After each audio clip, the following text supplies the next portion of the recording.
Hello, I'm Glorious Liar, and this is another video in my ongoing glitch explanation series.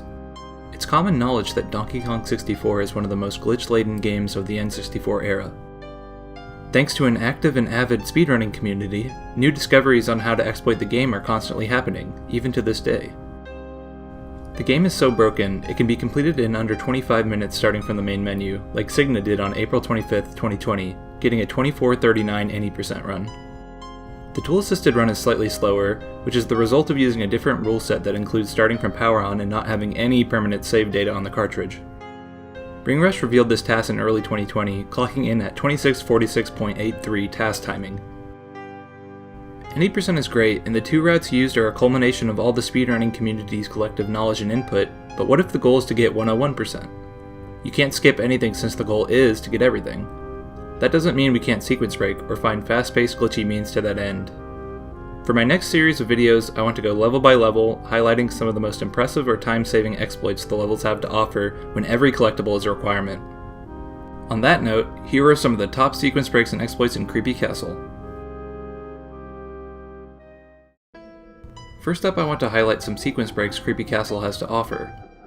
When fighting the boss of Creepy Castle, King Cutout, the Kongs are given to you in a set order, starting with Lanky. You rotate to the next Kong if you miss a cannon shot when aiming for King Cutout. You are clearly supposed to have all the Kongs by this point, but if you get to Castle much earlier than intended, which is possible by getting Key 5 very early in the file progression, you can get to this fight with only DK, for example. If that's the case, pause exiting from the fight after another Kong has been given to you allows you to remain the same Kong after you leave the fight. Entering tag barrels actually unlocks the Kong that you are playing for some strange reason, meaning you can iteratively get all the Kongs by missing cannon shots and pause exiting with all the Kongs. Some variants of the 101% speedrun routes abuse this to quickly unlock all the Kongs and simultaneously gain access to the full range of Cranky, Candy, and Funky upgrades on offer. Next up, you can skip all the forced sniper scope requirements in the game through a variety of means. DK has a golden banana and a blueprint in the tree that normally requires the completion of a baboon blast course to open. There's an easy way to get around that, however. By jumping into the moat and performing a swim through walls glitch called STVW, you can pass right through the vertical collision by exiting first person in a range of values called the phase angle. Since the water height is above the floor height that holds the tree, we can swim through the air and reach it.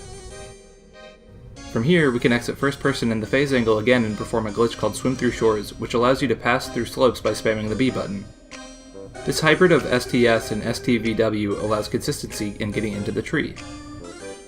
Once inside, we can simply roll into a corner with weak collision, allowing us to get out of bounds and collect DK's blueprint. There is a solid wall blocking our exit, so to get back out of bounds, we can lag boost to get enough acceleration to pass through the sloped wall by throwing some oranges. Lag boosting is a common method of getting out of bounds because by introducing lag, we get a speed boost that the developers put into the game to mask the fact that the game is lagging. By getting out of bounds here, we can navigate straight to the golden banana for the minigame below.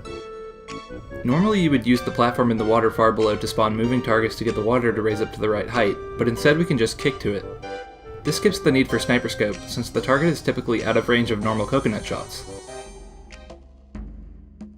Next is Diddy's golden banana in the basement. Normally upon entering Diddy's room, the platform holding the golden banana spins around and disappears. The solution is to use sniper scope to shoot the switch across the room. However, we have a cool height gaining technique we can perform with Diddy called a moontail. A moontail is similar to a moonkick in that it's the result of cancelling an animation with another, double jumping and Diddy's tail attack. The result is that Diddy will do a standing tail attack while stealing some of the height gain from the double jump, and a tail attack can be jumped out of. This amount of height is enough to reach the chains, which have not been lowered, and swing across the room straight to the banana. This skips the need for sniper scope for Diddy. In Lanky's tower, you need to kill all the enemies and shoot 3 switches on the high castle walls in order to spawn baboon balloon pads and an updraft to take you to the bonus barrel. The switches are high up enough to make you think you need sniper scope, but in fact, you can just use Homigamo to lock onto the switches and start the updraft. Homigamo has some nice uses across DK64 when getting 101%. Now we have another golden banana in the tree. This time we'll be heading in with Chunky. You can use the same trick to swim into the tree as with DK. Once you enter the tree, you are greeted with a wall that requires you to primate punch it, and you enter a long hallway with a bonus barrel in a cage at the end. This typically requires sniper scope to open the cage, but for some reason, standing up close to the cage flips the switch back around, and you can shoot the switch's front face from either corner of the cage. This is a pretty silly exploit, and I still don't understand why the developers didn't just extend the floor activation zone just a bit farther. Oh well. Next up, I want to highlight some skips and tricks that are less sequence breaks, but rather some fast methods to get collectibles that skip forced gameplay. First, I want to talk about Tiny's golden banana in the crypt. Normally you slam a switch that raises some hands out of the green goo that raise and descend in cycles. You traverse the long room by jumping from hand to hand, but the golden banana is always there.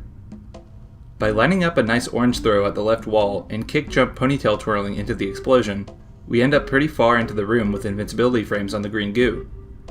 If we're really fast, we have enough time to long jump or kick jump across the room and do another ponytail twirl to the last hand, grabbing the banana.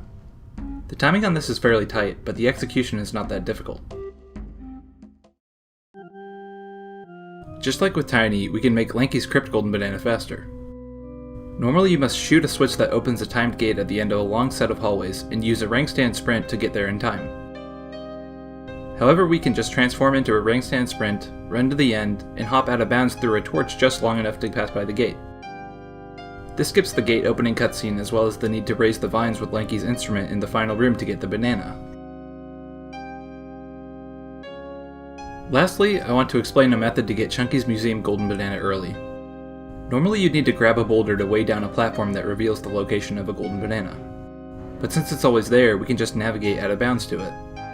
The way we get over to it is called phase walking. Similar to STVW, we can leave first person in the phase angle on land and preserve the phase effect with specific inputs. These inputs are incredibly precise and basically require large joystick movements every frame, including letting the stick go neutral. Once out of bounds, we're at a good height to just run straight over to the wall with the banana and backflip up to it. Not bad.